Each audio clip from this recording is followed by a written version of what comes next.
All rise. Oh yay, oh yay, oh yay. Silence is commanded by this honorable commission. For all those having business, draw near. Be seated. Thank you, and good morning to all of you, and Happy New Year to everyone I have not crossed paths with since the clock struck midnight and we changed years. Let me ask you now to do yourself a favor. Please check your cell phones, all right, so that they don't interrupt these proceedings. I hate for the sheriff deputy to have to go home with her pockets full, and you have to go out to the hotel to get your phone back.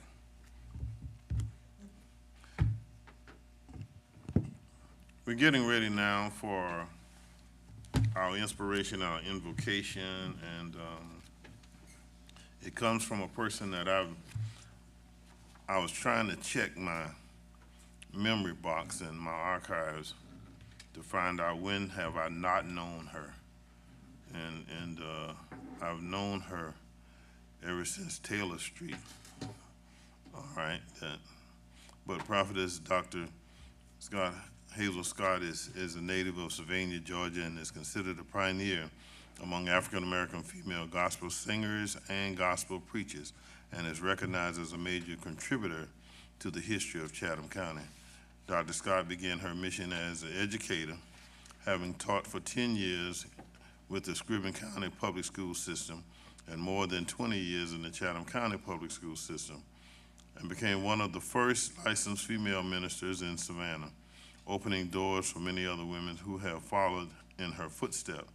She is the pastor of Resurrection Pentecostal Temple located at 797 Joe Street, where she founded, built, and organized. And Dr. Scott, as I invite you to take the podium and make sure you pull the mics down so that we can get clearly what you are saying and our inspiration. And let me ask you to do all of us a favor, and I may be telling some of you something that you don't know, others I may be reminding you. As you get into your inspiration and you come out your inspiration, we're going to ask us to stand with you. And in your prayer, if you will pray for our mayor whose father passed the day after he was inaugurated, all right? And the mayor, Van Johnson's father. And so if you would include that in your prayer, that so that we know that the county in its entirety is praying for the passing of our mayor's father as well. With that, the mic is yours, the floor is yours. I would like to say good morning to everyone. Good morning. I would like to say good morning to all of our commissioners here. And you are such a good-looking group of county commissioners, and I know you are energized and ready to go. The Lord have blessed us to witness 5 days in the new year, and that is a blessing within itself. And I know that you realize that you were elected by the people of Chatham County, and you're here to work for us and get the job done. And the expressions on your face that you are really ready to go. And I thank God for every one of you. And I found out who my district representative, and thank God for him. Now, if you can extend your hand by someone to someone that you're sitting by, just hold, you don't have to be afraid to hold their hand. Just extend I it. want you to kind of squeeze it a little bit so you can feel the anointing. At this hour of the morning, we should be able to connect. Now, you commissioners be sure to connect your hand with someone and kind of squeeze it a little bit so we can get the anointing and get connected to one another. Sometimes we don't touch each other by the hand. Sometimes we touch them the wrong place. So let's hold hands today. So now what you do, I want you to bow your head in prayer Let us all along stand. with me and stand. That's right. Kind of squeeze a little bit more to let them know you're still holding. Still holding. Eternal Father, we come now to say thank you for this awesome opportunity. We thank you how you've been blessing us and keeping us and protecting us up until this present moment. And Father, I pray that you will give each Chatham County Commissioner strength to go about and get the job done and represent each district to its fullest extent. Encourage their heart when they are despondent. Give them strength, Lord. Give them a little bit more love, understanding that they have been elected for the people, by the people, and that they will work harmoniously together and get the job done for Chatham County districts.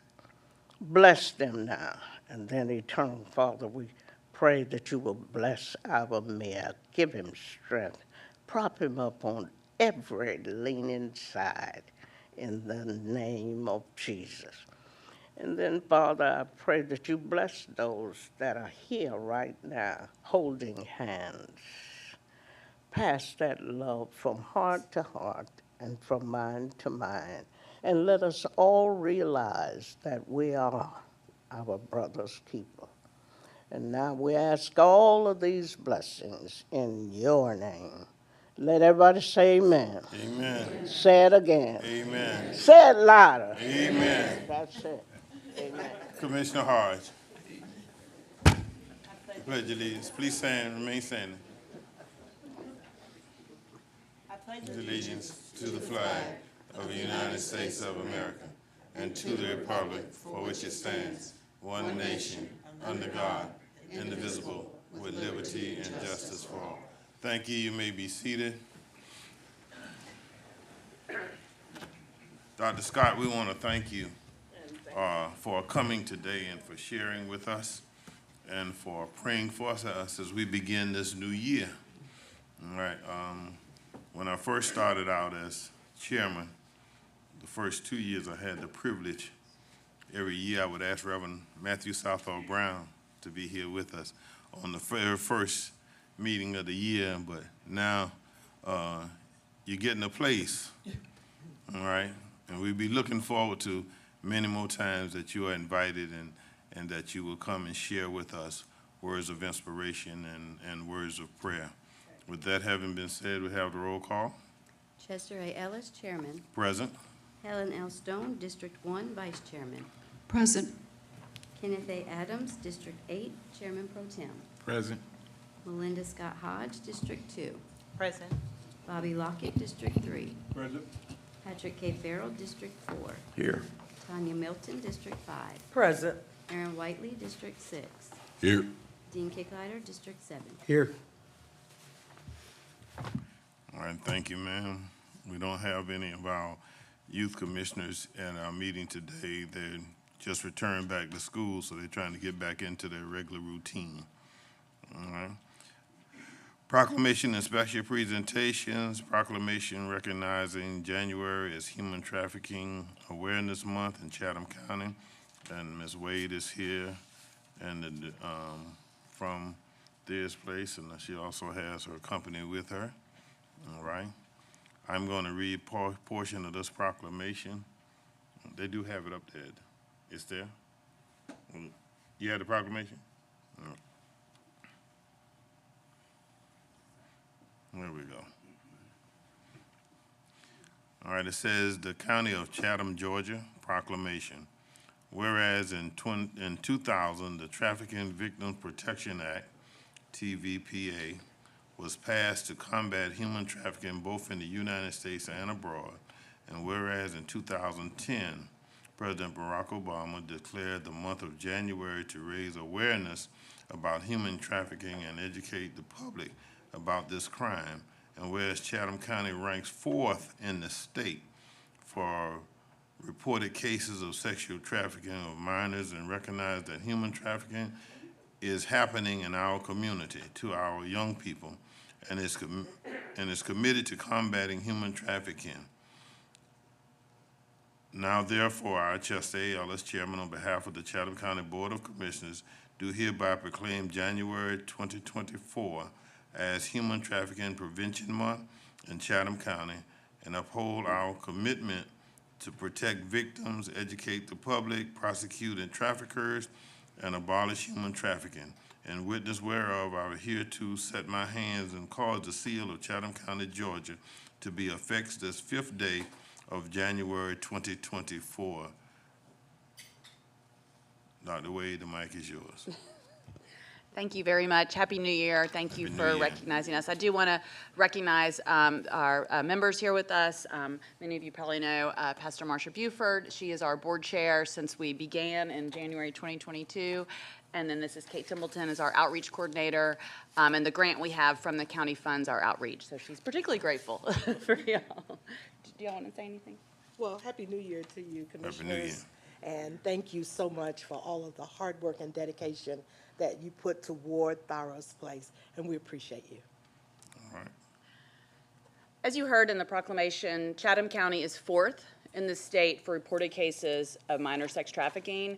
And until a month ago, the closest residential facility for those young victims was 90 miles away. And so we are very pleased that in less than 2 years, we were able to start with a piece of paper and an idea to opening a facility fully staffed 24/7, 365, 12 beds, providing trauma-informed care, client-centered care to these young people. We welcomed our first residents in early December, and we're working closely with DFACS and Hope Court at Juvenile Court to start adding a couple more every few weeks. So we're working very closely with our partners throughout the county that y'all support and fund. Thank you for those of you that have come out to see our facility. We enjoyed welcoming everyone there before we had clients there.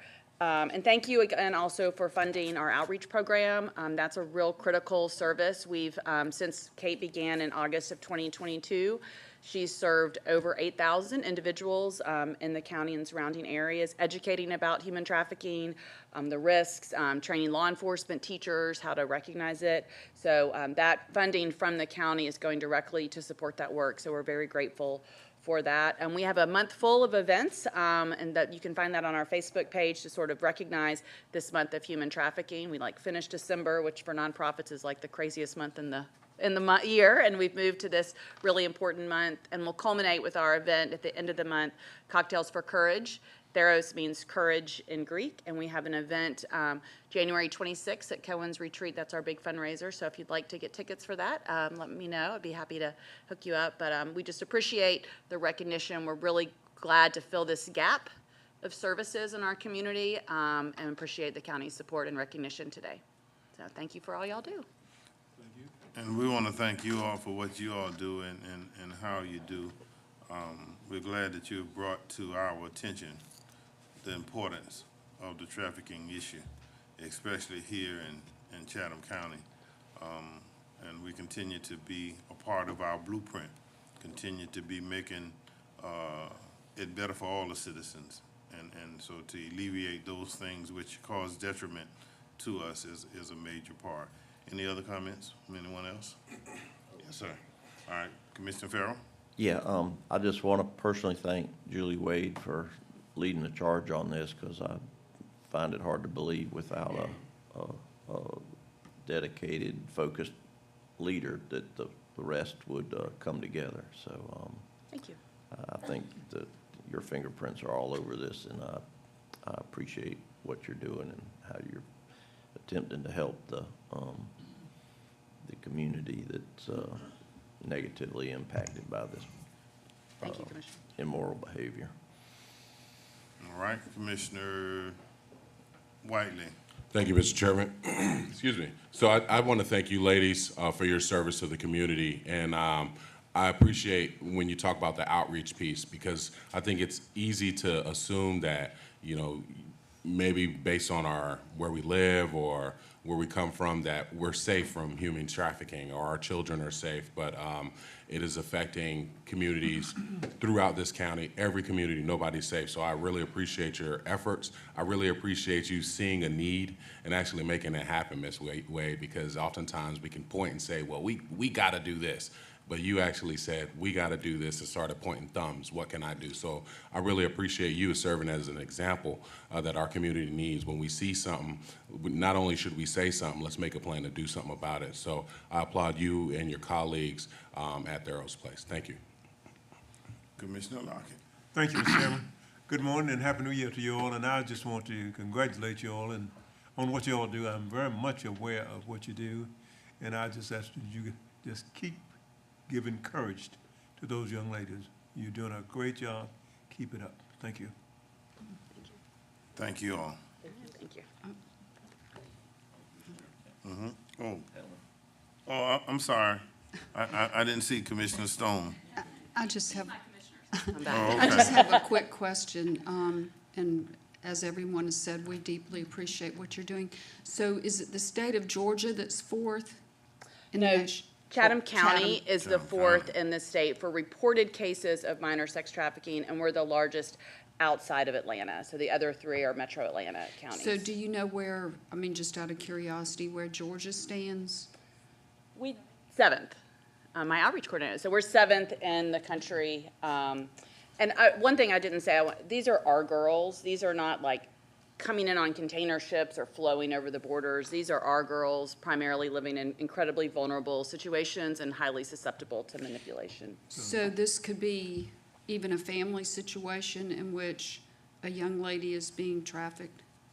Unfortunately, yes. Sometimes that is the case. And It's there's very, usually- very sad, and thank you for what you're doing. And thank you for everything you've done for mental health. Obviously, there's huge underlying mental health issues, not only for these young people, but also frankly for some of the families Yes. that may be involved. Yes, thank you. Thank you, ma'am. Did I get it right now? Okay.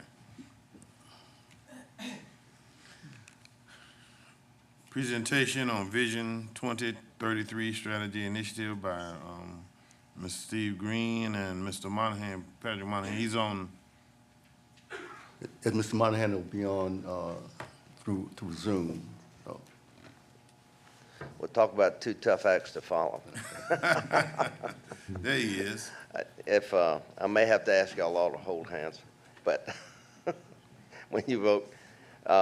But thank you for letting me come and talk about Vision 2033. That's in line with in 2033 will be our tricentennial, 300 years. And as you know, Savannah was the first planned city in America. And the joke here has always been that when General Oglethorpe left, he said, "Don't do anything till I get back." But I think we've done a lot. And I think we've reacted well. Sometimes we've overreacted in the historic district. But I've lived there my entire adult life. And but I was talking with Pat Monahan a few years ago, and I think we've been very blessed that the county, the city, has worked hard to come up with plans. One Chatham was a great initiative, and I think, you know, you reached out to a lot of social services, your own staff, and the business community. The mayor just recently had 8 task forces, you know, to try to do the same thing. And the MPC has a master plan that the state mandates is updated every year, but it doesn't really have any resources to actualize that. And what Pat and I talked about was that we really never, since I think Arnold Tannenbaum did this some years ago, we have not gotten the business community as involved as it needs to be. And to get, so in the business community, if you get their money, you'll get their attention and their involvement. So we set out, I went and I got the chamber to commit to $250,000 over a 2-year period. CETA, $250,000 over 2 years. And the Chamber of CETA and the Airport Commission, $250,000. And then I went out and solicited the port. They pledged $100,000. The Georgia Power, $50,000. Colonial Oil, $50,000, and Gulfstream, $50,000. So we've raised $1 million from the private sector. Went to the city. They passed it in the last meeting of Eddie DeLoach's tenure, $1 million match. As you all know, the last council was a little chaotic, so it took a little while from that money being appropriated to actually be released. And Pat Monahan, in his tenure as city manager, got the first $500,000 released. And then when he was County manager. No, when he was interim city He was manager. acting city. Oh, that's right, that's Right. right, Yeah, I'm sorry. doing this side. I stand corrected. Right. No, Yeah. and then Jay Meller's gotten the second $500,000 released. So we now have $2 million. But the plan was always to see if we could do this countywide. And so we spoke with the chairman and the county manager to see if y'all would like to get involved so we could take this countywide. And so I hope that y'all will consider that. What we think is, look, your staff is doing everything they can to run the day-to-day operations of the county. The same's true of the city. It's unfair to say y'all put together a master plan while you're doing everything else. I think it's pretty remarkable what you did with One Chatham. What we think is to get the business community involved financially and keep them involved with the effort. And also to go out and hire a professional urban planner to come in and help us put together this plan using the city and county staffs as resources. That's a perfect storm because it gets the expertise that we don't have and it allows us to look at what everybody else in the country is doing because this is really about looking at our current problems, but what are the problems we're going to have? And you know, Pat and I were talking yesterday at the CETA meeting. There's an economic tsunami building in Bryan County. That's an extraordinary opportunity in our lifetime. If you look at the jobs that are going to be created, and the chairman and I have worked on this, if you get the 8th, 9th, 10th, 11th, 12th grade kids prepared for those jobs, we have an opportunity to change the economic disparity that exists in this county. You know, but that takes a lot of planning and a lot of implementation. We think that this opportunity will bring the expertise in and still have the city and county staffs involved, but not put the burden on them taking time from their day-to-day obligations. And so Michael Brown and Pat and I have, you know, been working on this. We're all volunteering. They're going to remain active. So we've got the $2 million. We certainly hope that the county will come in and be a full partner in this effort. And with that, I'd like to turn it over and let Pat make some comments.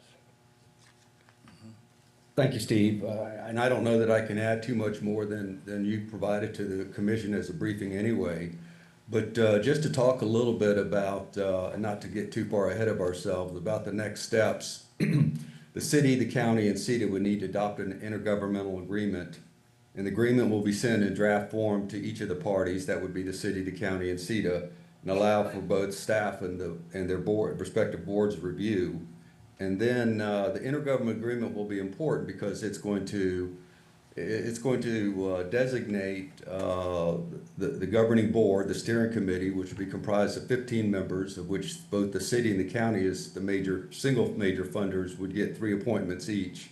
And then the rest of the board would be comprised of representatives from other local governments as well as from the private sector. A 1023 application has to be sent to the IRS to create this nonprofit board and this nonprofit organization. The board itself will be called Vision 2033, as Steve said, to commemorate the community's tricentennial. But the effort itself will be called the Strategic Initiative 2033. Then the Vision 2033 board will need to convene, set up an organizational meeting, select officers, name committees, and adopt bylaws by resolution, which would then be provided to the Secretary of State. And then it will be the Vision 2033's responsibility to issue the request for qualifications for the urban planner that Steve mentioned that would be responsible for the work. And you know, I've got to imagine that each of you might be a little bit surprised at a $3 million price tag, but to really get to the heart of community engagement will require this organization to get into community and neighborhood associations. Just between the city and the county, there are more than 150. And if you meet twice with each of those organizations, that in itself is just 300 meetings trying to get the level of participation required for this type of initiative. In addition to that, just as Steve mentioned, the blueprint for action that was done by the Vision 2020 committee, steering committee, included, which was at that time was a what did they call it? It was a town meeting, but it was an electronic town meeting that allowed everyone in the community to participate. But of course, back in the early 1990s, the technology wasn't nearly advanced as it is today. So I see a huge opportunity for total community engagement through a series of those electronic town hall meetings. As Steve said, this is an important. I mean, it's so important. I think that the fact that Steve and Michael and I are volunteers, and you know, it'd be easy for us to just sit back on our laurels and form the has-been club, because that's essentially what we are. All of us are removed from the day-to-day workings of the community. Steve, of course, is probably much more involved than Michael and me. But you know, we care about the community. The three of us care about this community, and not to say this is a legacy of any sort, but I think it will be important to the future of the community. Michael and Steve and I bring collectively more than 125 years of local government experience in Chatham County. And I think that speaks volumes as to our consideration of the importance and why we think this initiative needs to move forward. But as Steve said, in order to become relevant, we do need an across-the-community approach to reach an all-embracing community initiative. I also did want to mention that to talk about the work of the Vision 2020 committee and their blueprint for action, and I will send it to Michael Kegler and ask him to distribute, because I think we will see a similar outcome. But under the category of lessons learned, we have reviewed that. I mean, we have the advantage of reviewing the past work, and we see a couple of lessons learned, some of the shortcomings of that effort, and I think we'll be able to correct those, especially in community updates and community reports. Any money left over from the initiative will be set into an endowment fund that will allow for at least an annual report to the community of how the community is doing in achieving those goals and strategies, and to confirm the status of any change. So thank you, Steve, for that introduction. I think you covered all the bases, and I was just filling in a few of the blanks. No, as always, you tie the package up with a much prettier bow than me. I would say that any money that is left over, and we do hope there's some money left over, would be used to try to help put forward those recommendations into initiatives and actually start moving them forward. But infrastructure, just the needs for infrastructure because of what's happening with the Hyundai plant, and Pat and I talked about that yesterday, extraordinary. But I think this is a rare opportunity, and I'm honored that Michael and Pat have stepped in and want to be actively involved with this. But as he said, the three of us are doing this just as volunteers. So with that, I'll take any questions. All right, Commissioner Kicklighter. Thank you, Mr. Chairman. Mr. Green or Mr. Monahan, in the vision, with your Vision 2020 committee, I don't believe I was personally aware of that being a group, or I don't believe I was aware of its vision. Did y'all send your vision out with the local governments when? Well, I understand that we started this a couple of years ago. Actually, the last meeting, I think, of Eddie DeLoach's mayoral So you tenure. started the Vision 2020 group? Well, that's when we started talking about it. We got the No. city, 2020, not 2033. oh, I'm sorry, 2020. That was done by Arnold Tenenbaum back in 2020. Okay, so he did his vision for 2020 and 2020? No, No, it Pat- It started, was, the report was released in January 1992. right. But it was focused on community goals towards the year 2020. You know, just because of the Vision 2020 makes, you know, clarity in vision. So I think that's what you're referring to. So Pat, as an assistant county manager, I don't ever recall y'all pulling out the Vision 2020 study and giving that to us as a recommendation to either approve or deny. It was Anything. presented to the community. Now, there was extensive local government participation. County Manager Russ Abel represented Chatham County on the steering committee, but I think every mayor and every municipality participated, maybe with the exception of Vernonburg, but I think every other municipality participated in the formulation of the blueprint for action. Okay, well, as mayor of Garden City prior to me being a commissioner, I wasn't aware of this committee either, the 2020, Vision 2020. Would the vision of the 2020, I guess you can't answer that, but would your vision differ for this committee as business owners than what's been allowed to go on to this point? In other words, more specifically, West Chatham County, the last frontier of development. Everything has to go west to develop. We've witnessed as their rep out there, and now I get to share it because we've grown so much with a bunch of other wonderful commissioners, get to share the area. But we've witnessed the city of Savannah coming in and annexing properties and just rezoning them, allowing industrial warehouses everywhere. And we talk about, we have strategic plans coming out the yin yang from the MPC and from everywhere else.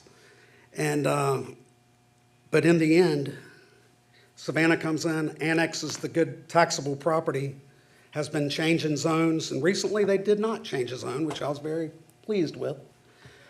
Yeah, not yet.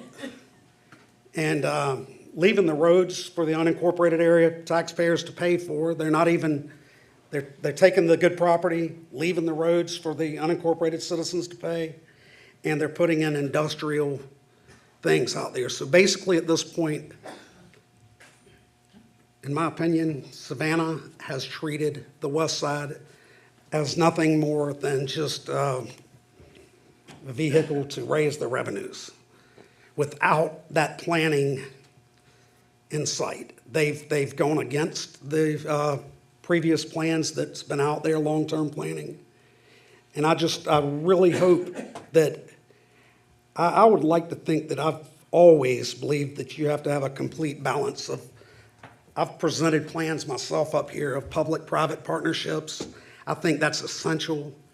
I just, at this point in time, I'm very worried that business is beating residents to death, specifically in West Chatham at this point. And we've got to have a group that will sincerely do just what y'all are saying, that can lay out a plan. I mean, you can only lay out the plan, but then it's up to everyone else to implement it. But y'all will have to share that plan much better than whoever the previous person was, because a multi-million-dollar plan not in the hands of the people that can make the changes is a worthless plan. So that would be my first recommendation. But basically, please, if y'all keep moving forward, I appreciate the effort, great intentions, but please make sure you have adequate representation. And the part that I guess got me a little here was, I've always been a big supporter and fund supporter as far as allowing CETA to go on the ballot for SPLOST. But here, we're talking another partnership with CETA, and I can't even get CETA to go out and purchase a couple of homes in an area where they've allowed industrial just to wipe these people out. One case, I've got someone out there that built themselves out in the middle of the country a $1 million home with a swimming pool and everything, only to later on, here comes the warehouse right behind the property. I can't even get them as far as, because this is about working the complete overview of how we should grow. I can't even get CETA to go out there and entertain the thought of buying out a few homeowners that would make their lives much better. And they've been totally mistreated by CETA. And again, I'm a big CETA fan, and I appreciate all of y'all's efforts. But I'm not a big CETA fan when y'all mess with not mine, but the people I represent. And their lives are being destroyed. So, Steve, sorry, I'm venting more about that than probably what you're trying to do here today. But I just hope this is not going to be more of what I've seen is the same recently. And Well, Commissioner Kicklighter, I started to call you Dean. hey, So that's I apologize. fine. But, Mr. Green, I'm sorry I called you Steve. So there, you can call me whatever. I've been called worse, I can assure you. But you've just made the most compelling argument for why we need to do what we're proposing here. And I would tell you that unless you get buy-in from the entire community, you're not going to be able to get people to do the things that you're talking about. Right. And we're going to be inundated in the next, 5-10 years with what's happening with the Hyundai plant and all their suppliers. I mean, it's difficult to imagine how fast the chairman and I went to South Korea. And I will tell you, in my professional life, and I've seen a lot of great presentations, the most impressive one we saw that I've ever seen was at Hyundai, talking about hydrogen and how they plan to completely change how tractor trailers, heavy equipment are operated worldwide. Stunning. I mean, just almost breathtaking in what they're trying to do and what they're trying to do with electric cars. But the number of jobs that are going to come here and the strain on our infrastructure is going to be incredible. And I was frustrated that we didn't get this done, when we first got the city money allocated, but we couldn't get it. It was a contentious council, as you know. But honestly, it was a blessing because we would have gotten a plan that didn't include the impact of what's happening in Bryan County and, excuse me, by proxy in Chatham County.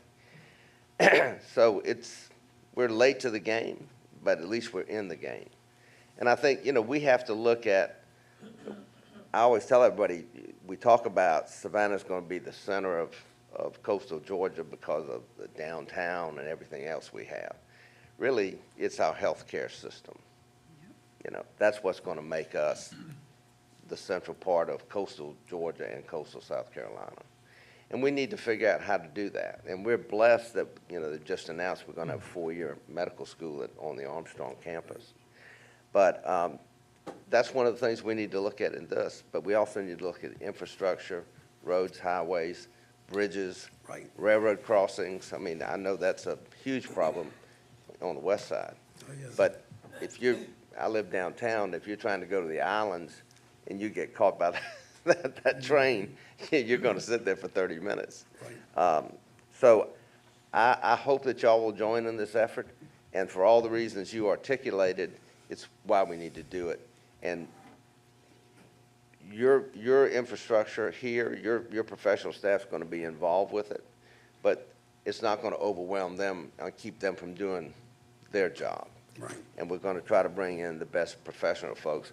And I certainly hope that it doesn't cost us the whole amount, and we have some money there to put seed capital in to get these projects moving. Right. And on the CETA front, if you get with me, I'm still on the board, I'm not chairman, but, Thank you. I'll see Thank you, I if we can will. get somebody's attention. I appreciate Right. that very So, much. yeah. And I appreciate your leadership, and with you in charge of this, I know that it's going in the right direction, so. Well, thank you. I'm not going to be in charge, but the bright spots there are Pat and Michael Brown.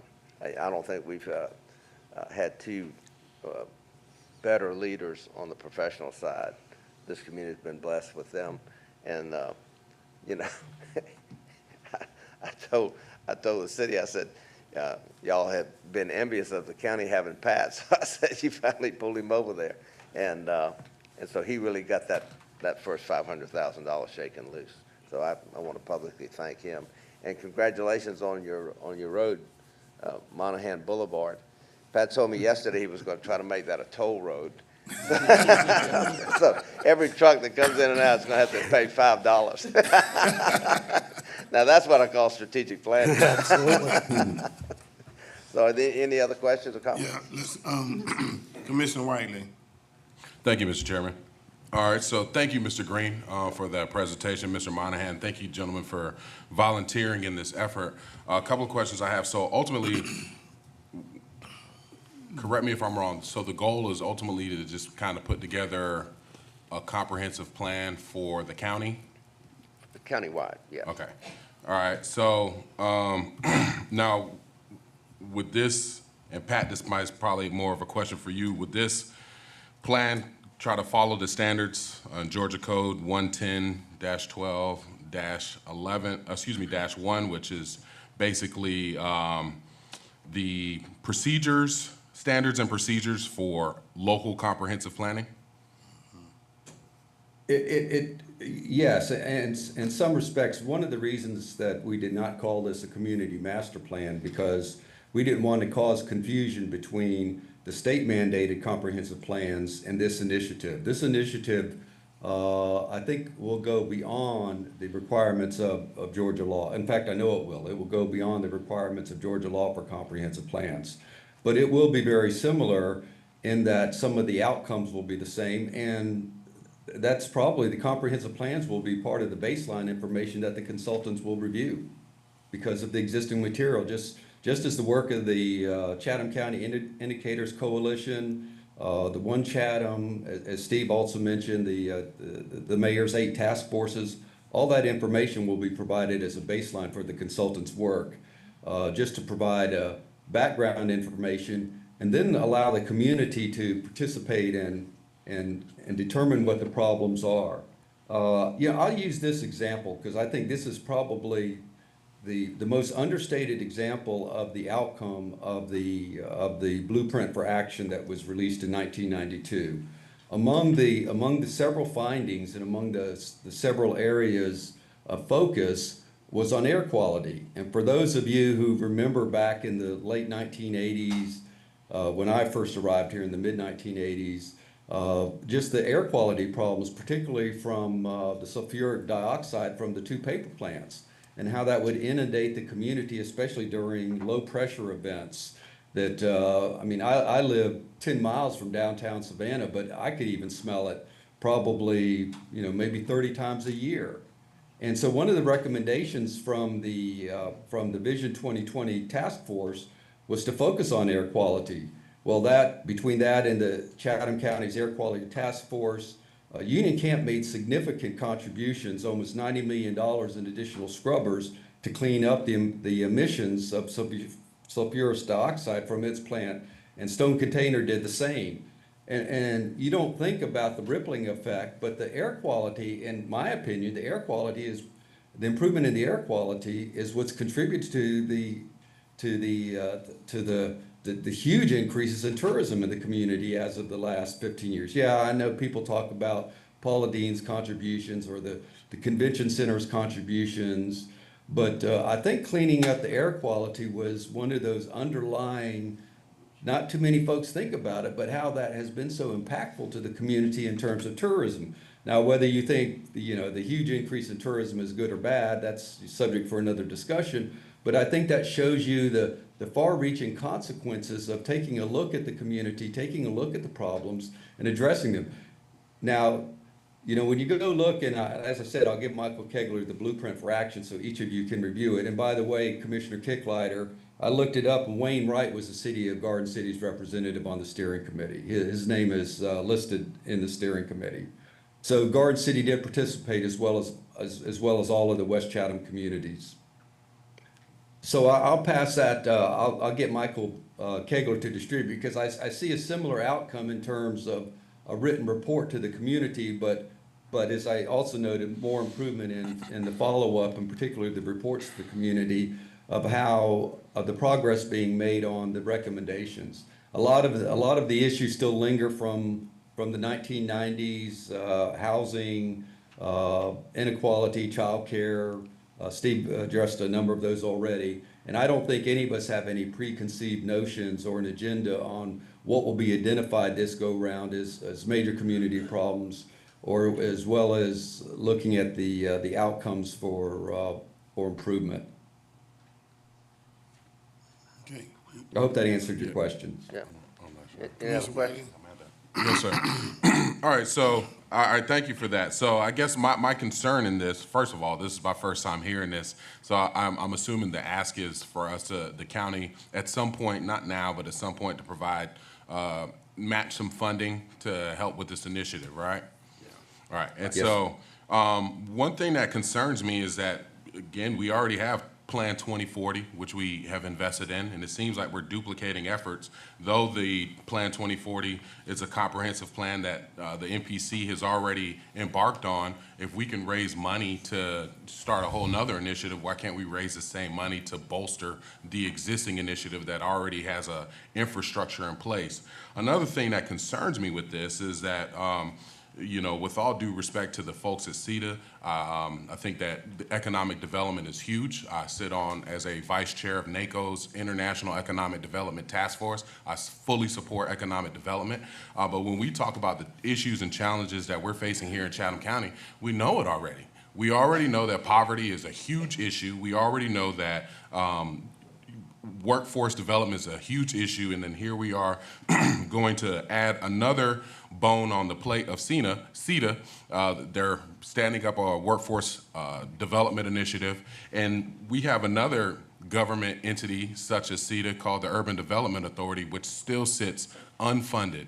And so we're talking about the business community being a part of this with CETA and stuff like that, but we're not even including the Urban Development Authority, which is created to help develop our urban areas. So my true concern with this is that we're just duplicating efforts, and it sounds great, don't get me wrong, it briefs very well, but we already know what we gotta do.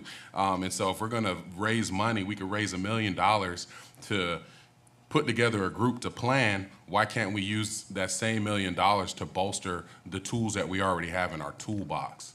The last thing I'll say in reference to this, when we talk about the challenges that we're facing, some of this we can't do our own. When it comes to medical, we already know that we are the region's landmark when it comes to medical. I think Memorial is the only trauma, level 1 trauma center in this region.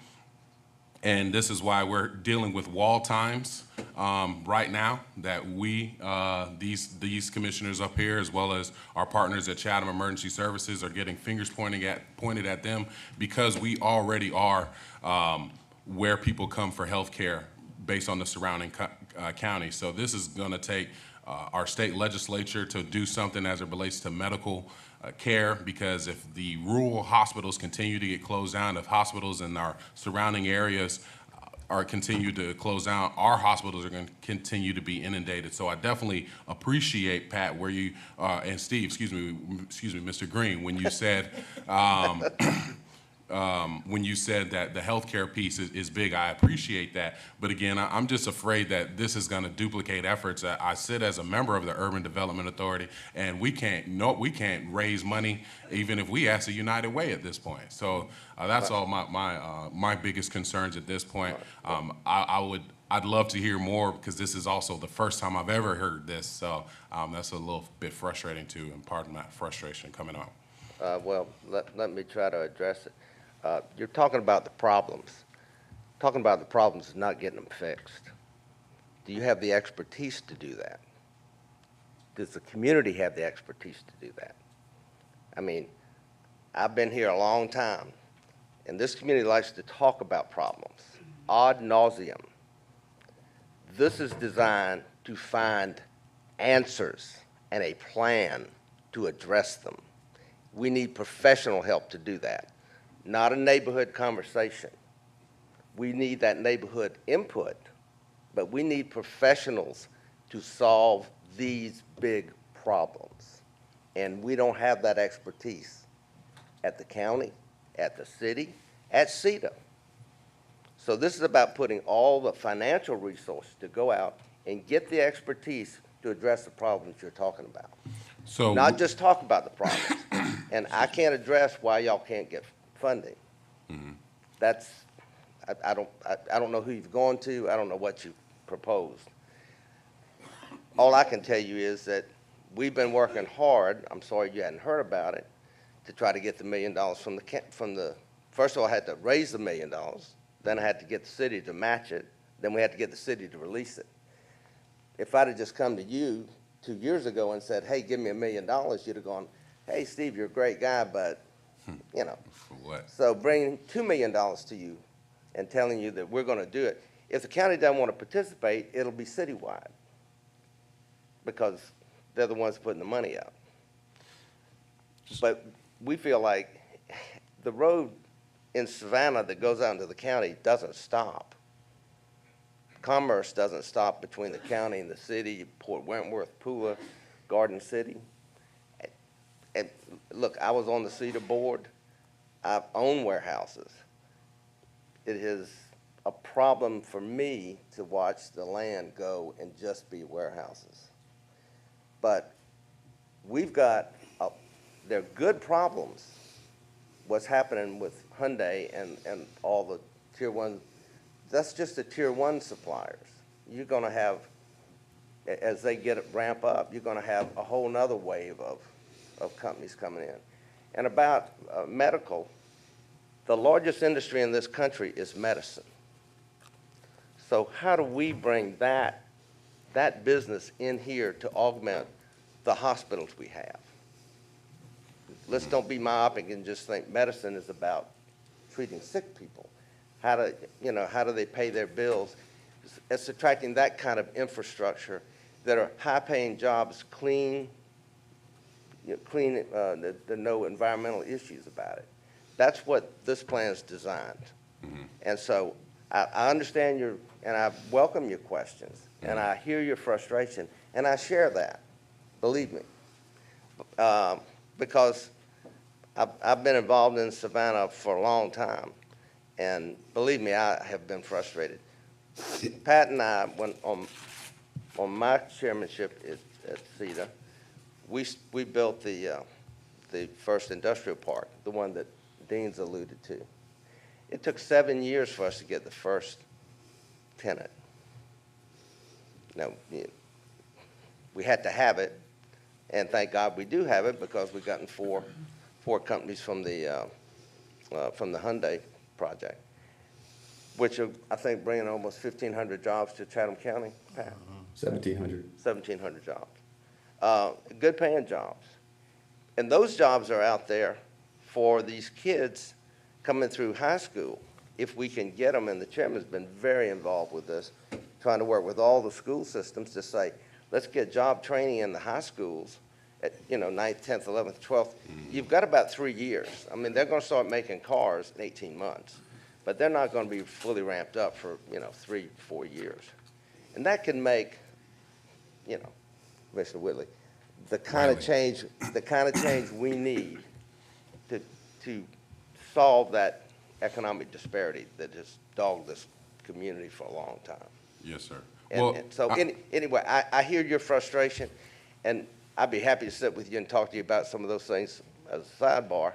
But I certainly didn't expect y'all to vote and hand us a check. No, but, that's not today. It would be nice. But I'm just saying to you that this is this is about trying to get the expertise to our community to solve some of the issues you're talking about. I understand that. And so, two things. First of all, it's Whiteley, sir. Whiteley, I'm sorry. I appreciate that. My- Secondly, my I'll ask. eyesight is not No that problem. good. No, it's all good.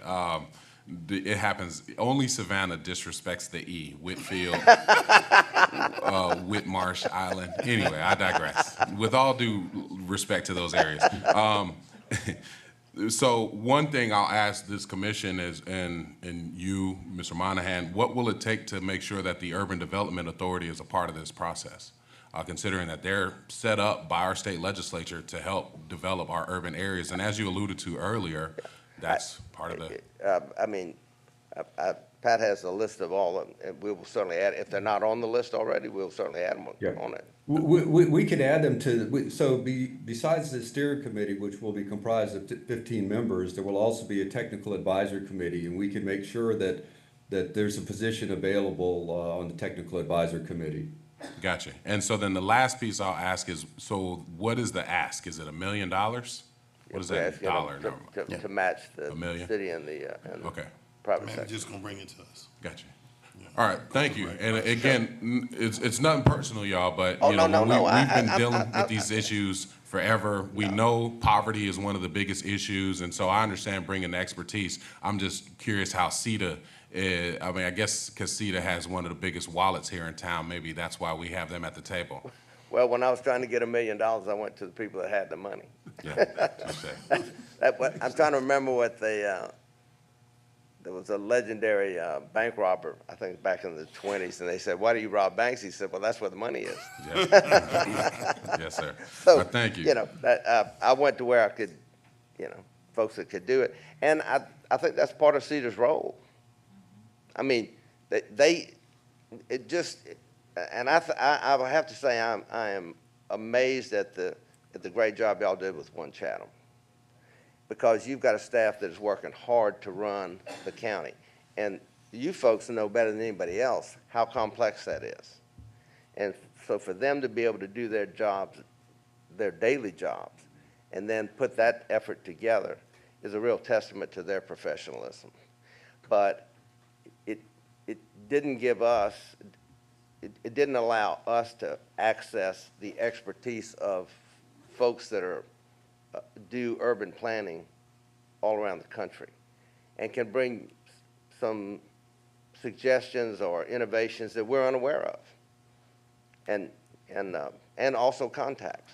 So we're not looking to just spend the money needlessly. And like I said, and Pat, we hope that there'll be money left over that we can use to seed some of the ideas and things that come out of the study.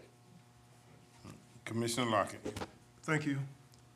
Growth is a good problem, but not always. In order to make it work, we must stay ahead of the curve. Now, what I'm asking you to do, if you would just keep this board informed so we can make an informed decision as far as this is concerned. But other than that, I like the direction you're headed in, but please keep us informed so we can make those kind of decisions for you. Okay. Thank you. Thank you, Commissioner Locke. Commissioner Milton. Thank you, Mr. Chairman. Mr. Green, I know you're not a has-been. Neither is Pat or Michael, but I'm closer to being a has-been than they are. Well, my question is, with the strategic plans that we've placed in, that is in place already, we amend those plans. So it's like we plan for today, and then 10 years later, the plan doesn't work anymore because we keep amending plans. And with the expert coming in, the expert can design the plan, and then we get people that come in. And I know it's CETA's job to recruit. And we get these developers coming in, and they change the plans. And we all have to agree, but my constituents are unhappy with that. So how do we get around all that? Well, that's what the plan's going to tell us. I mean, if we can't make it in stone and stop amending, I mean, I know things change as time change. Right. So, you know, the plan Well, I would say to you this, and I'm not casting any aspersions on any of the plans. And, you know, the MPC plan is something that's, it's somewhat perfunctory because the state requires that of all municipalities of a certain size. But I don't think they have the resources to implement that plan. So, and part of the reason that some of our plans may be outdated too quickly is that we're not looking far enough ahead. And that's why you want to bring in a professional urban planner that is looking far enough ahead and is telling us, this is what we should do, and that'll take you to 10 years from now. And then this is how you can morph that and move it around. But, you know, my frustration I share with you is, I always say, you know, Savannah's the most planned city in America because they have a whole locker room full of plans, but they plan for this, and they plan for this, and they plan for this, but they didn't plan for all of this. So how do they all fit together? And so that's what this is designed to do. Bring some professionals in that do this for a living, that have access to the latest and greatest ideas, and help us develop a plan that we can amend but still keep moving forward. I would tell you that when they did the new zoning, originally that was designed to have the city and the county have, you know, one unified zoning Correct. for the whole county. The county, in their infinite wisdom, withdrew from that. Yeah, it became, Then it became just the city. And I was an opponent of that because I said that the only reason to have NUZO was to come up with a countywide plan and a citywide plan that would make it easier for developers and everybody else doing business. You wouldn't have to. So what happened is the city pushed forward with it. So you develop a plan and then you zone to keep that plan in place. You don't create a zoning thing and then try to back the property into it. It was just backwards. that happens every day. So everybody that dealt with real estate had to relearn the zoning. It was a great convenience for the staff. But if you're a lawyer, developer, real estate, whatever, you had to learn all that other stuff. This kind of plan would not let that happen. So I think that there's a reason you want to bring that kind of expertise to the table. And that's the real basis for this. And hopefully you'll have a plan that can be modified, amended, because you know, times change. And you know, and look, we've all hoped that something like Hyundai would come to give us the economic opportunity to kind of solve some of the systemic problems we've had in this community. But it's going to change the community in a way that we may not like in some ways. I mean, and I live downtown. The hospitality industry is, I mean, there are ways to address what's happening, but, you know, that's there. It's not going to go away. So how do we direct it, you know, refine it, make it where the jobs that it provides are better paying? And that's about bringing in higher end flags, because the housekeeper at a Ritz-Carlton makes a lot more than a housekeeper at a Holiday Inn Express. And the upward mobility opportunities in a Ritz-Carlton are much greater. That's the one good thing that hospitality does have. Somebody can go to work there, they don't have to have a college education, and if they work hard and produce, they can move up. I mean, I can't call the gentleman's name right now, but he started as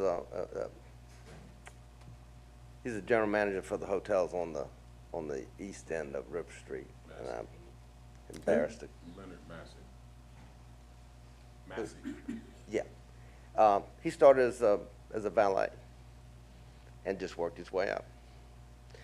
And so that's a good part of it, but there are a lot of other problems that, you know, having too many cars around, the squares. I love the squares. I live on one, but they're not designed for a lot of traffic. So anyway, this idea is to try to bring innovation and fresh ideas that we can work off of. And you're gonna supply that to us. Very good. Yeah. Thank you. Sure. All right, Commissioner Stone? Thank you. I'm going to be brief. Mr. Green and Mr. Monahan, so I've been involved with many organizations in the past that have done plans and they've been put on the shelf.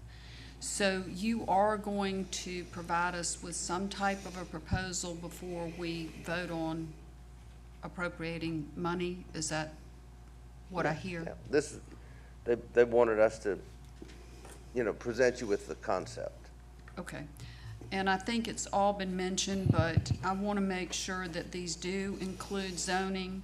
That does include housing. We're in desperate need for housing, workforce development, which goes along with the education component. I want to make sure that it does include the need for increased health care, as our chairman has been very vociferous about the fact that we probably need a hospital in the western part of our county, because it's already been explained of the shortages of beds that we have now, and the shortages of doctors and nurses and PAs, as well as I know you mentioned the infrastructure.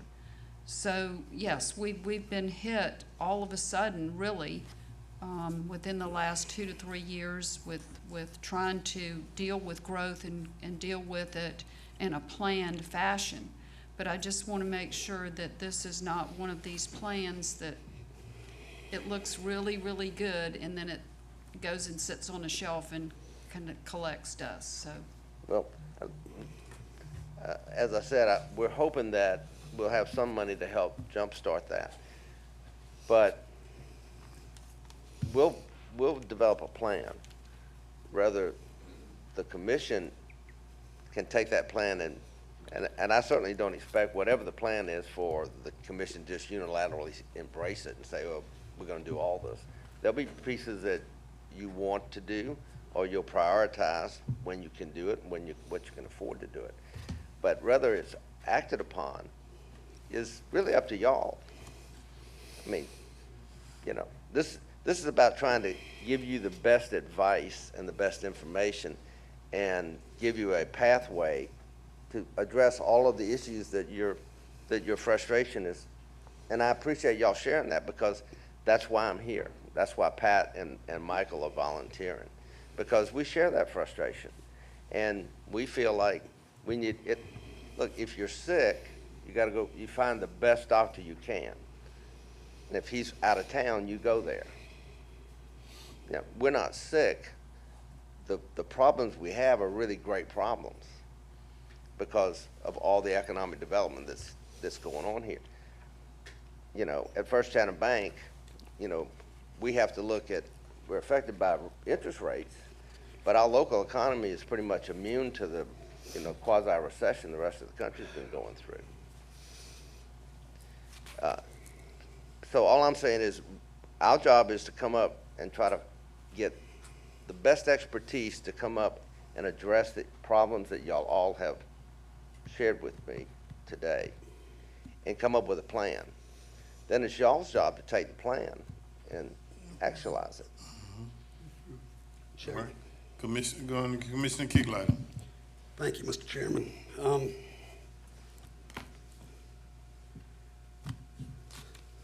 Mr. Green, if I ever had a business question, I'd come straight to you. But please take this for whatever it's worth. Okay.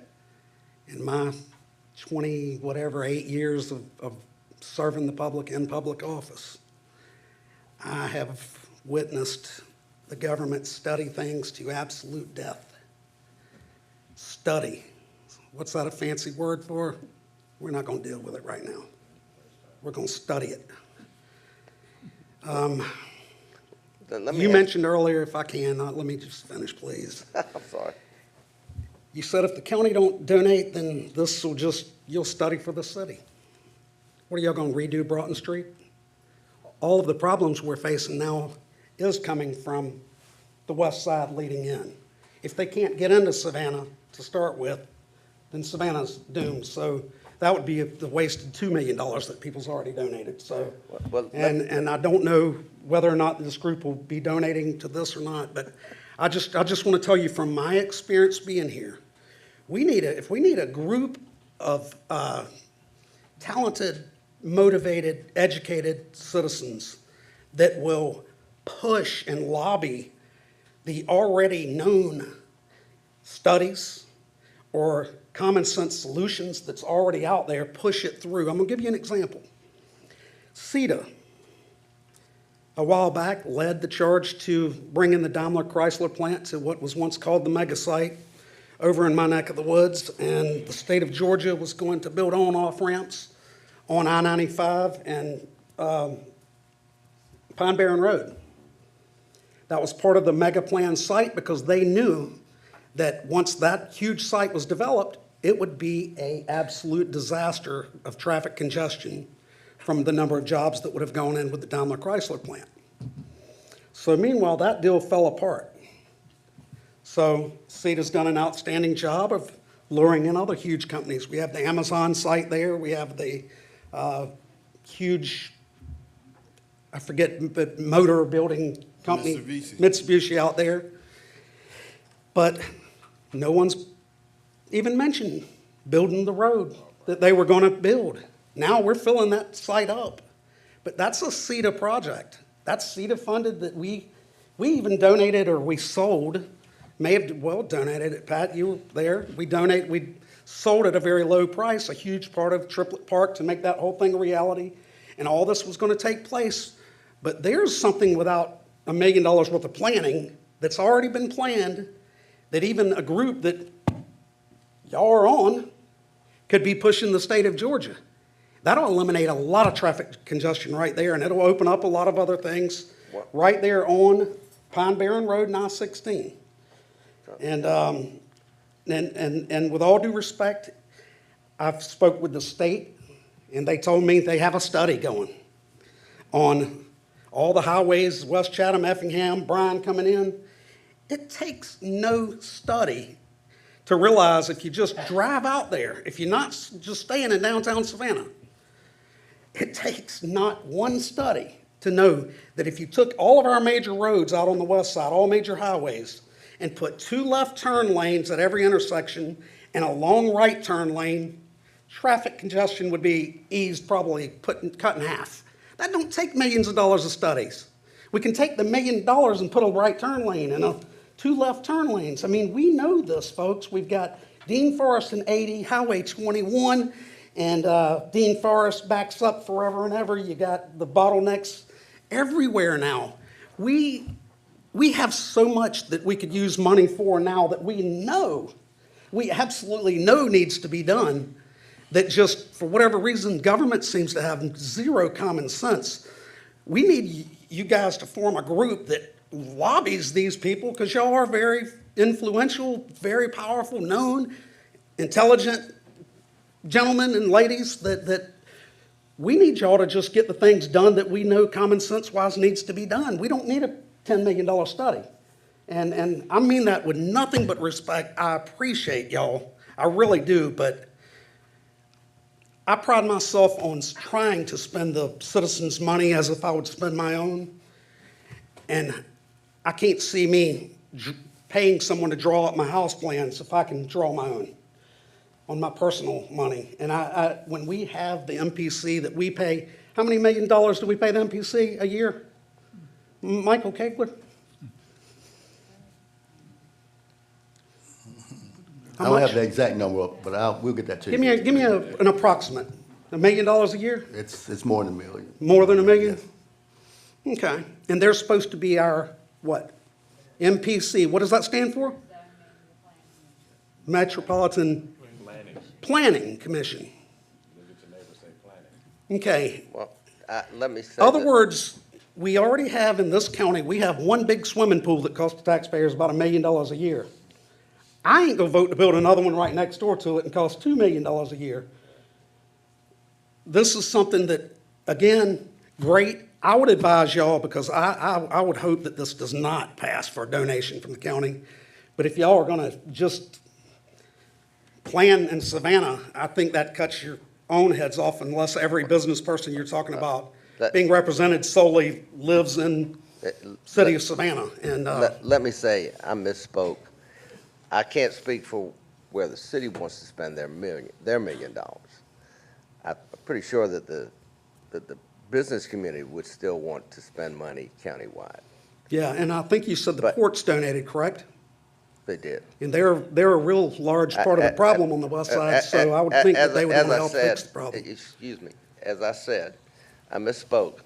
I just can't say that the city would want to spend their $1 million outside the city limits. I don't know that. Well, they should, because they've annexed all over everywhere. If they want to get to their other property on our county-maintained roads. Commissioner, with all due respect, I hear your frustration. That's far afield from what I'm talking about. Right. Let me ask you a question. You try to plan for your retirement, don't you? Yes. Right. Do you go to an expert financial planner to help you with your I future? don't have your kind of money, no, sir. Well, I'm just saying that you, well, I don't know how much money I have. Mine don't take a genius to plan mine. Well, let me say, whatever you have, you go to somebody. I just need a calculator and a piece of paper. No, I'm just saying that whatever you have, you go to somebody to give you advice. Yeah. All right.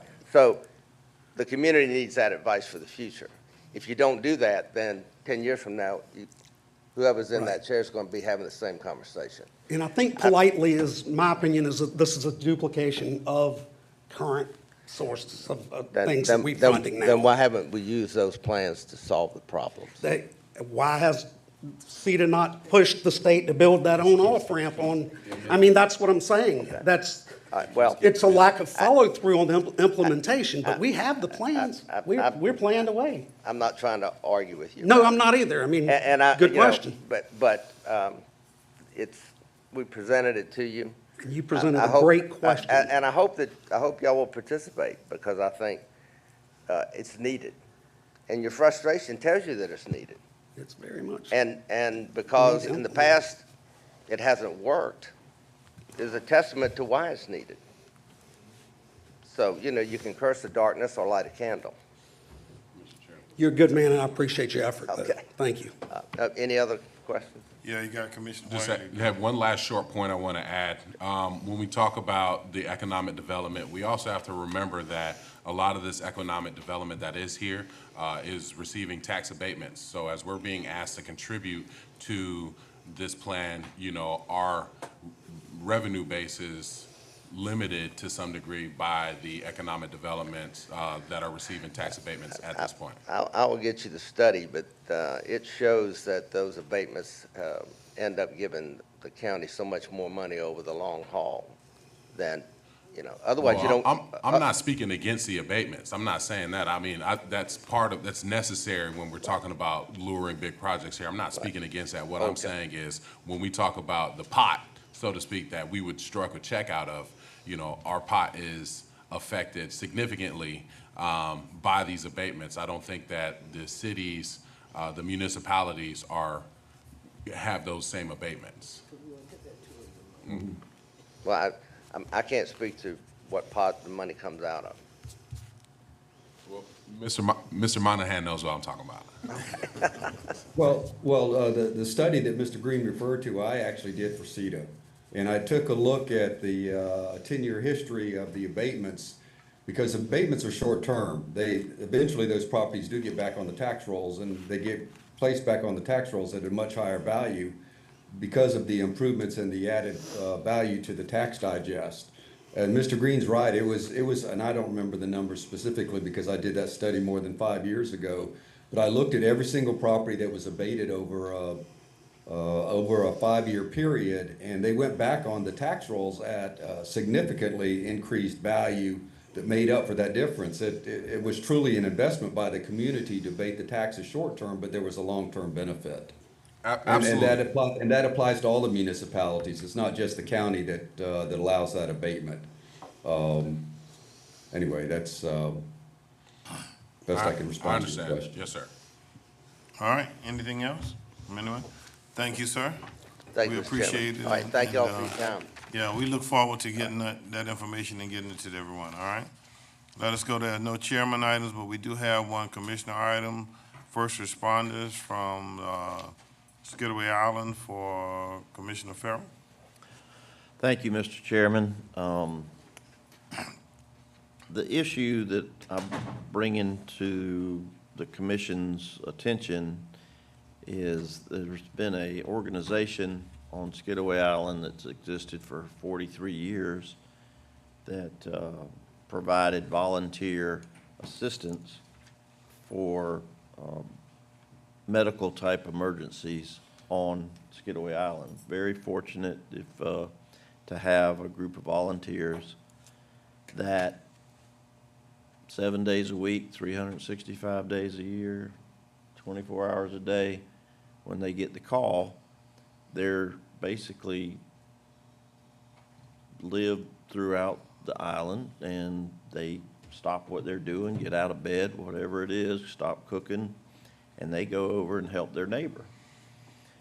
And they're many times the first ones to arrive at the person who's having a medical issue. And sometimes that's the difference between a good outcome and a poor outcome, is how quickly somebody can assist before the paramedics show up and the professionals that we have to do that. So it's an added benefit to the folks on that in that community to have an organization that does that. When we went to the new 911 system, there became an issue of notifying the Skidaway Island first responders. And the purpose of our talk today is to get staff to an opportunity to inform everyone how we're going to work around getting this wonderful group informed in a timely manner so that they can perform their volunteer service to assist their neighbors, because time is of the essence when you're having a medical emergency.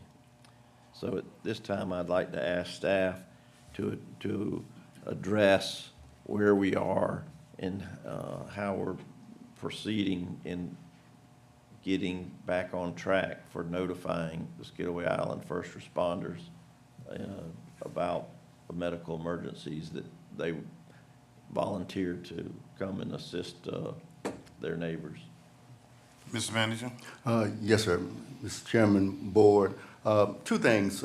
First, I'd like to, I think we've got a mechanism or a process now where the first responders will get notified, and I'll get our assistant E911 director, Mr. Palmer, to come to the podium and give me an update on that. The second issue, I want to stress that it wasn't, the county 911 dispatchers never dispatched the first responders.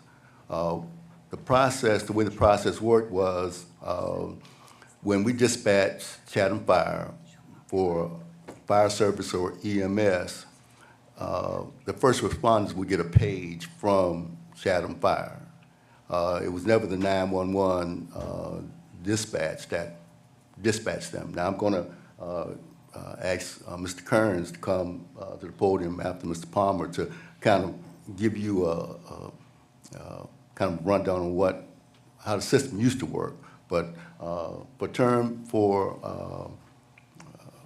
for what we're talking about today, I think we have a workaround where they will get notified when a fire call or a EMS call is routed to the island. So I'm going to ask Mr. Palmer to kind of give you a status on that. Thank you. Thank you, Mr. Manager. Good morning, Mr. Chairman, Commissioners. As the manager stated, we're going to be going back similar to how the Chatham Fire used to notify the first responders. I've been working with Mr. Cook at the Landings Association They're going to purchase the pagers that will actually receive the notifications, and then TLA will notify the actual Skidaway Island first responders. But we're gonna do it to similar how Chatham Fire used to do it, except we're notifying the Landings Association. Well, that sounds good. Is there a mechanism where it could be more direct instead of going to another party? You know, in the past, it was indirect and it worked, and that's great. Is there a more direct way to let them know, and that could save seconds or minutes of, you know, when you hand off a message to a person and then they have to hand that message off to another person, in the essence of time and efficiency, is there a pathway that 911 could directly link with this group's pagers? And I may ask the attorney to chime in, but in talking with Chairman and Attorney, we felt that this would limit our exposure, our liability, if there are any. I know that they've got some documentation from the state. We're not sure, you know, what services the first responders are doing. I understand that they're not licensed. I think based on the letter that the state sent in, it said they were not performing any medical duties. So we just feel that this will limit, you know, what kind of exposure, limit our exposure, and get them notified like they're asking us to do. The current practice is that we would have to call the Landing Security Association. By using the paging system, it's an automated process, so that way that it frees up our staff. We're not having to make additional steps, so it's going to free up our dispatchers and automate that process for them. Okay, all right, well, but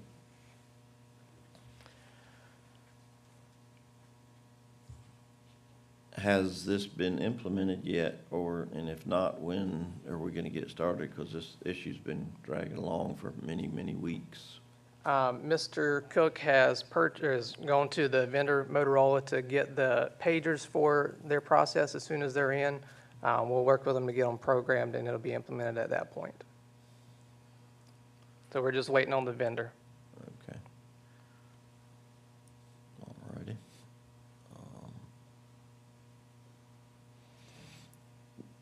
So waiting on the vendor, that's kind of a wide open window. Okay, well, there's a secondary piece that we're working with them on as well. It'll be a text message automated from our system. We expect that to be in place by the mid next week. I don't think that the pagers will take too long to order, but either way, we'll have the text message notification piece probably in place by next week. And it'll basically mirror the same exact thing. So They'll get a voice notification and a text notification, basically. So the system that we're going forward with will replicate, in essence, what was in place before 911, before the change. And just for clarity, the 911, could somebody address how this 911 I guess at some point the Chatham Fire stopped dispatching. Could you get a little more detail? Yes, sir. For I'll ask everybody's understanding? I'll ask Mr. Kearns to come to the podium, and he can address that.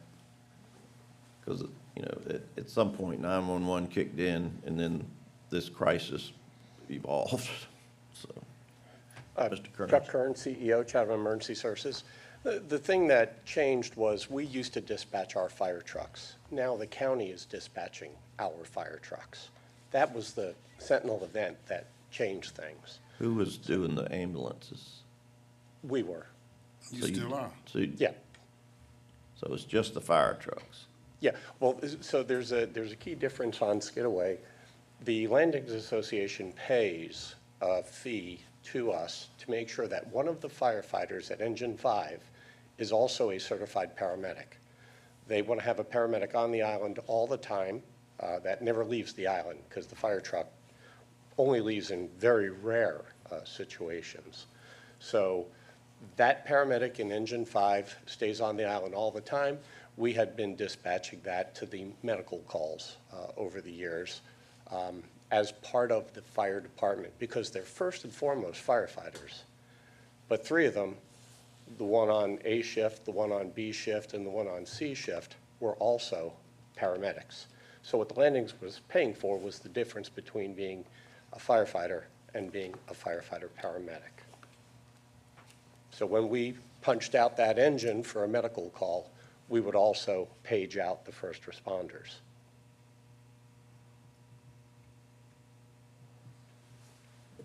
But we don't send the engine anymore. So the engine stays on the island? And therefore the paramedics on the island? Yes. So. And the landings is fine with it going anywhere on the island, even outside of the gates. Right, yeah. There's two small communities outside. Yes. The Landings Association, which is a rather large Yeah. community in itself. So do you feel like that this current situation is gonna blend well with the ambulance and fire service paramedic on Skidaway Island going forward? Sure. I mean, the personnel are really the same. We've been working with them for years, and, you know, I want to go on record, I see the media here, to make sure I'm quoted accurately, that we have always loved having the Skidaway Island first responders on scene. They're extra hands, they're extra help. So it would be silly for us to not like having them there. Our crews like them, they get along well. There were some licensure changes that also occurred that kind of complicated the problem. But I think where the 911 center is going right now is to eliminate human interaction and the potential for human error by automating. Press a button, it sends the page. You know, you're done. Not, oh, I forgot, I need to call the security office. Okay, So I think this will be better. all right. I understand there's some first responders from the Skidaway Island here today. Is there a spokesperson that would No, care? this not a public meeting now, so they're not able to speak. This not a public hearing. You brought this in. Okay. The staff gave you the answer to the question. But let me say this now, and let me ask this. I'm not gonna say this. Let me ask this. At no time in the past, nor at the present, was 911 dispatching to the first responders on Skidaway. Am I correct? Correct. All right. It's always been which was Southside Fire and now Chatham Emergency, that they've been dispatched from, right? Yes, sir. So that's what we going back to. Yes, sir. And I would say that we understand that the Land Association, because of how spread out they are, they wanted to be notified that when we were sending an emergency vehicle out there, and they're getting that notification now. And we want to thank the association because they've been really great working with us. Right. Try to get this, the process back in order. Okay, and so we're going back. So we're getting to the place where they can get notified. Yes, sir. All right, but they have to get notified through the gate. Yes, sir. Or through the security system. The security, yeah. And that's what was happening before. They would, 911 would call the EMS or the fire, right? Yeah. Yes. And then you would dispatch. You would notify them. And we were also paging out landing All security. right. You were paging them, Yeah. but not 911. Right. All right. See, because I think that's where the confusion, because that's the first thing I asked you all to clear up for me. When was 911 dispatching to the Skidaway Island first responders? And I was told never. All right. So I just want to make sure what I was told was correct. Yes. And that's correct, right? And so to get over the legal hurdle and all of the liability hurdles, the paging system that we're going to now would accomplish what they want to done, right? Yes, sir, it should accomplish what they want Okay. done. Because, well, excuse me, all right? So now, did I get to answer all your questions? Well, to recap, so, and correct me here, I'm just trying to follow this line of events. So the countywide 911 will dispatch directly to Fire or CES. yeah.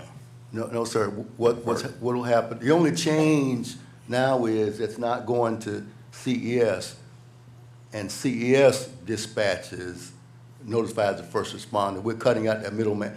So it'll, the 911 dispatch will send the page out to the Land Use Association at the gate, and Russ will explain who has the pager and that kind of thing. And just to clarify a little bit, we'll be notifying the Land Use Association at the same time that we're already sending Chatham Engine 5 that Chief Kearns was talking about as well. So that happens at the same time.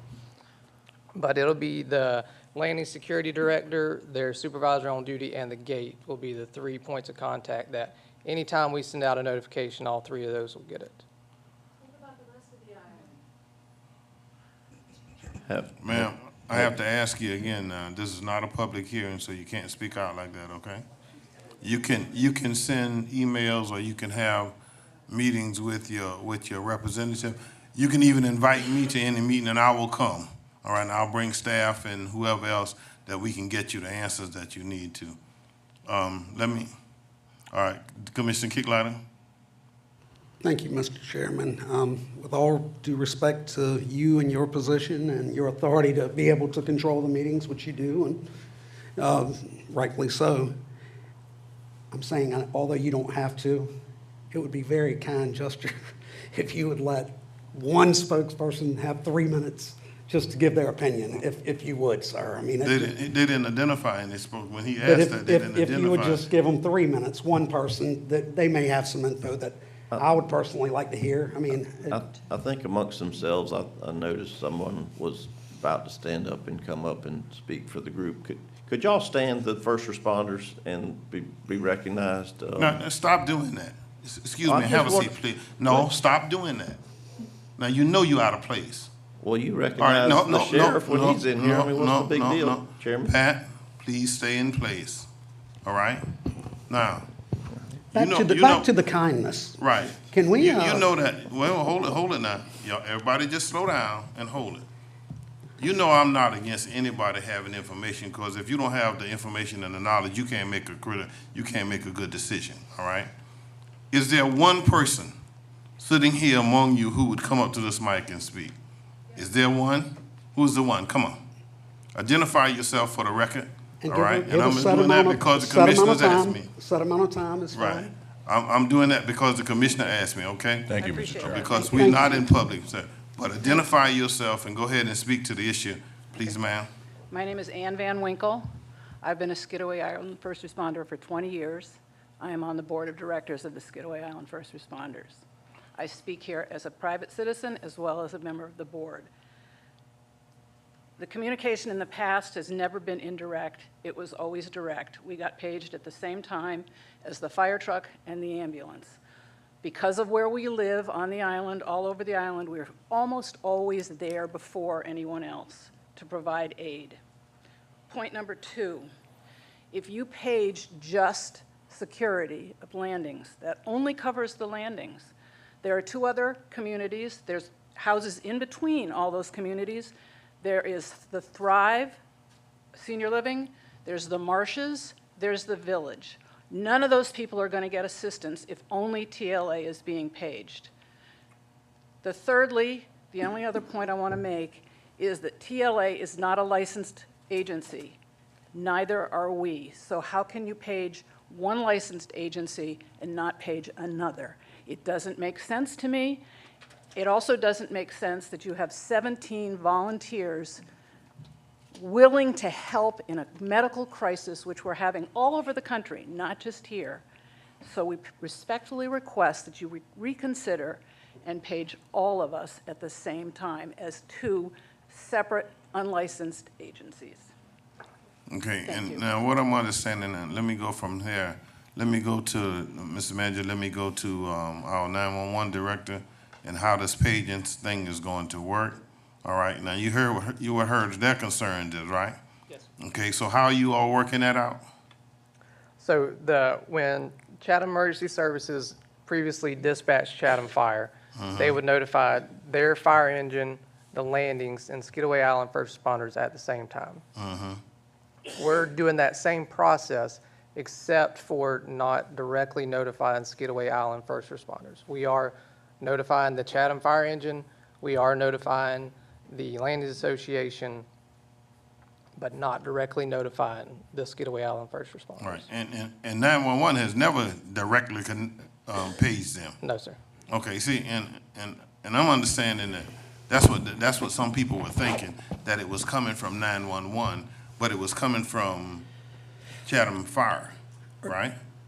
That's where it's coming from. It's not coming from 911, it's coming from Chatham Fire. In the past, it has come from Chatham Fire, all right? They're going back to that now.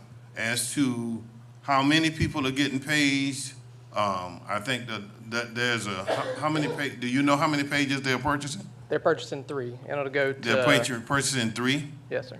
All right, so that's where the problem is. They want 17 to be, and didn't you say 17? They want 17 to be paid, so then somebody have to pay for those pages. Somebody have to get those pages, ma'am. All right, then what I need for you all to do is get with Chatham Fire and get with the director, all right? So that you can get those pages in place. That's what we need to, that's what needs to happen here, all right? If they want everybody to be paged, because they live in different places. I understand that if you go to the gate, it's only the folks at the gate. If you're going to only have 3, it's only 3. But they're talking about 17. So, Mr. Manager, can we get them? I would say, Mr. Chairman, I've had a discussion with the attorney. Let's look at that. That's what I'm saying. That's what I'm saying too. We'll look at it. That's what I'm saying too. Go back and have staff and attorneys and all, because it's a legal issue for us. All right, that's where we are. It's a legal issue for us, and what we can and cannot do. So what they're trying to work on is something that will work for you all. All right. So they came up with the 3. That's why I asked him to give us the number. Okay, because I don't think the rest of us knew, other than me. I don't think the rest of us knew that it was just 3. Now we know it's the difference between 3 and 17 is a large number, all right? So let us go back and Mr. Manager, if you will set up communications with them, and if you want a meeting, you'll know all you got to do is plug it into my schedule, and I'll be there. Chairman. All right? Because I want to address your problem. Yes, sir. I just want to say it's, thankfully, we got a world full of really good people where a lot of people want to help other people, but rarely do I see a group come in and fight to actually help people. So y'all are pretty awesome folks, and we appreciate all of your services for all those years. Thank y'all. All right, have we covered everything there? Yes, ma'am. Sure, cut your mic on. I have a question. Are they saying for each event, like each emergency event, they want? Let's let the manager and those have the meeting with everybody that's concerned, okay. and let them bring it back to us. Okay. All right? But I think they are talking about any of the emergency things that's going on. That's what I need. Okay? But we'll get back with that, okay? Everybody satisfied? Okay, we good? All right, let's move on. Thank you. Thank you all. All right, there are no table items. Items for individual action. Vote on board appointment. Reappoint K. Ford to the Savannah Economic Development Authority. Is there a motion? Second. Properly motion is second. Are you ready for the question? Please cast your votes. Number 1 on our individual item. All right. Number 2, request approval of the following budget amendments and transfer in the confiscated revenue fund. Transfer $22,258 from contingency to the C&T operating vehicle account. 2, in the CIP fund, transfer $750,000 from CIP contingency to the Hutchinson Island Riverwalk Slit 1 project. Is there a motion? So moved, Mr. Chairman. Is there a second? Second. Properly motion and second. Are you ready for the question? Please cast your votes. Okay. Transfer of the 2023 Annual Comprehensive Financial Report and Single Audit Report. Mr. Manager? Yes, sir, Mr. Chairman. I'm going to ask our Finance Director, Ms. Davis, to come to the podium. We have a brief presentation, and we'll be able to answer any questions that the board may have. Ms. Davis?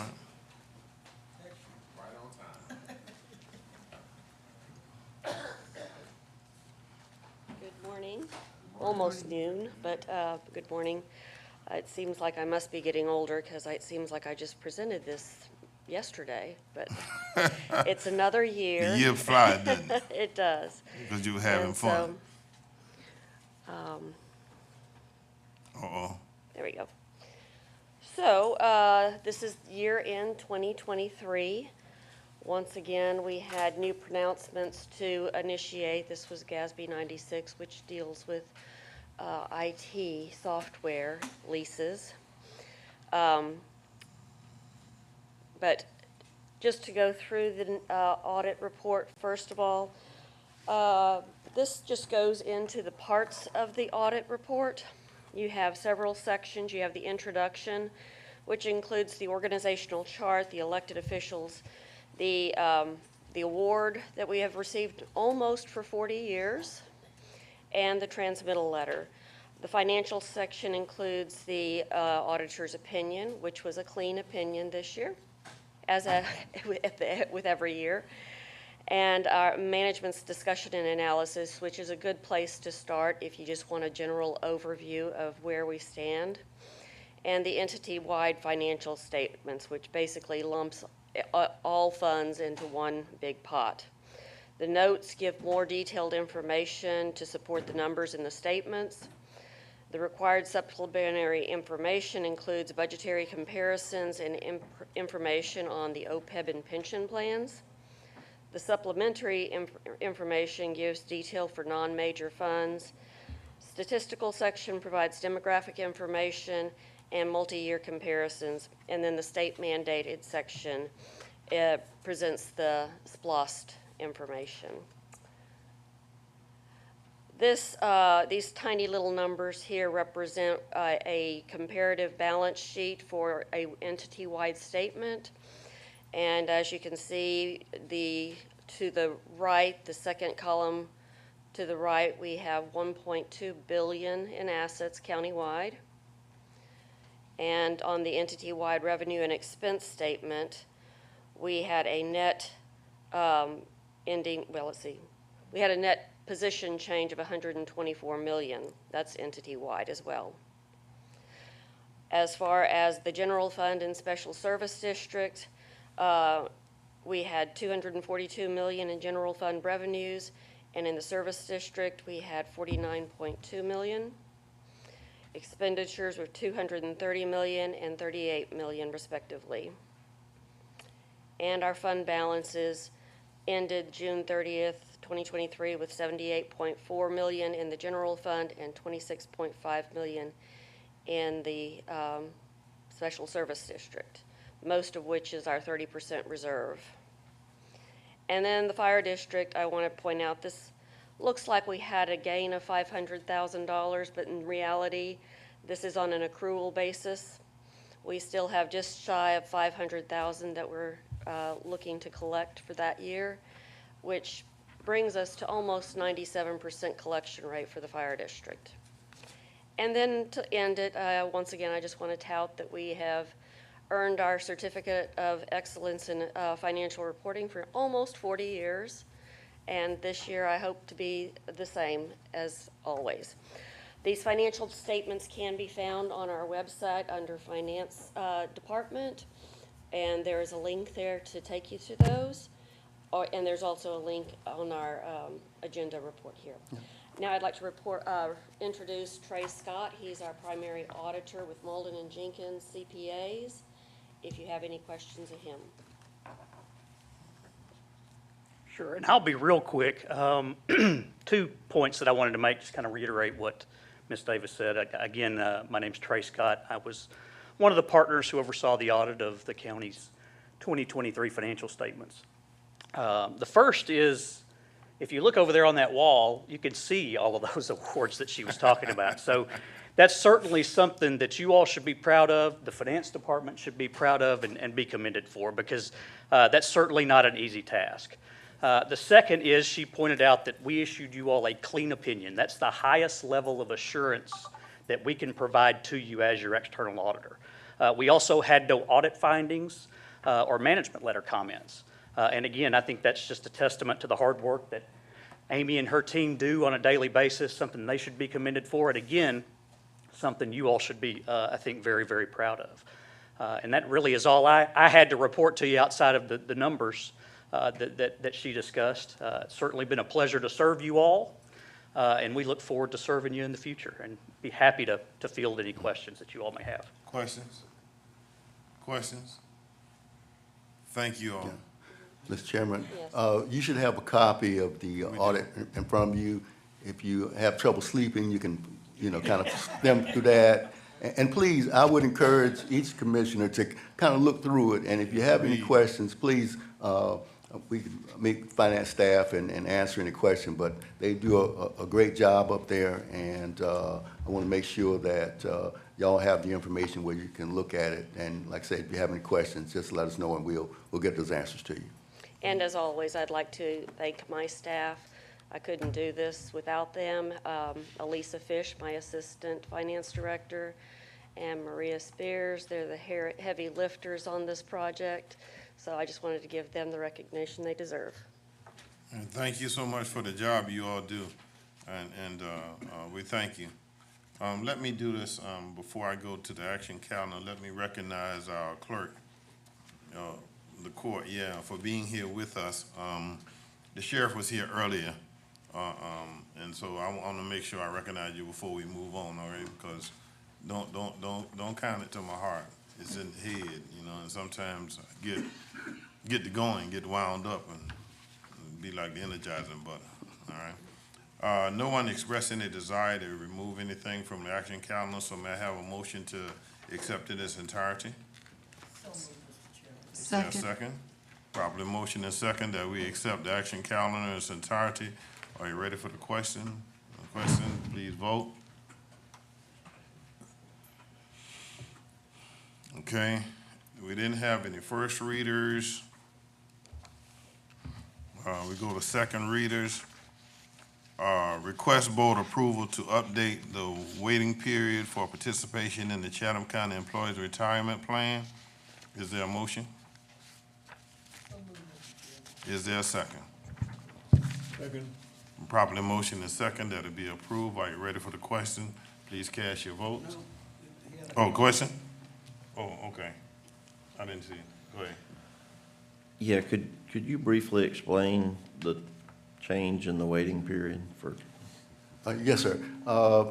Previously, in past years, we had a waiting period for employees to be eligible to participate in the pension plan.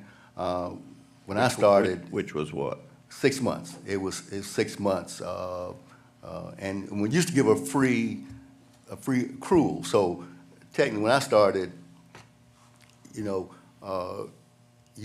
had to wait 6 months before you started participating, because you have to pay your percentage into the plan.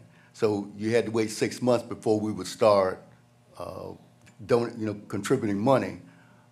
So after 6 months, I still got credit for those first 6 months, but I wasn't putting any money into the plan. So now we are saying that, day one, you're eligible, but we're also taking the percentage out day one when you start.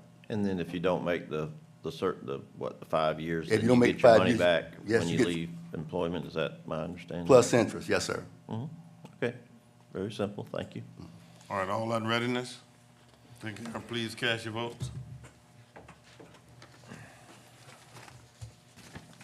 Okay. May I have a motion to table number 2 and 3 under the second reader? Second. Properly motion and second that number 2 and 3 be tabled under the second reader. Are you ready for the question? Please cast your votes. 2, okay. All right, we go to information item, Mr. Manager. Yes, Mr. Chairman, the only other issue, I want to remind the board of our workshop on the 17th at noon. We'll do the proper advertisement for the meeting. We're going to have the CAT board come in, and we're going to talk about issues that y'all previously brought up about Chatham area transit and the tax district. We're going to have a update on our efforts to improve our 911 system and EMS, and then also we'll have a brief SPLOS update. So those are the 3 items that we'll have on our workshop, and we'll provide lunch. So I want to make sure y'all have that on your calendar. All right, question? Yes, Yeah, the ma'am. 17th. Question? I haven't heard anything lately on the large recreation facility project. When will we be hearing some I can get you an forward update on progress that. The last item that the board wanted to was to get a traffic study, and I'll get you the status of that traffic study and bring that back to you. All right, question? Thank you, Mr. Chairman. Is there any update on the Historic Preservation Committee that we? I think they're currently meeting is what, but I'll double check that and get that to you. Thank you. Is there somebody that's not getting notified? Is there somebody that's not getting notified of the meetings? You on the preservation board? Oh, okay, okay. Oh, okay, all right. Anything else now? Is that it, Mr. Manager? Yes, sir. All right, there is a need for us to go into executive session for acquisition, appointment, and legislation. All right, please, I have a motion? So moved. Just properly motion and second that we adjourn to executive session. Are you ready for the question? Please cast your votes.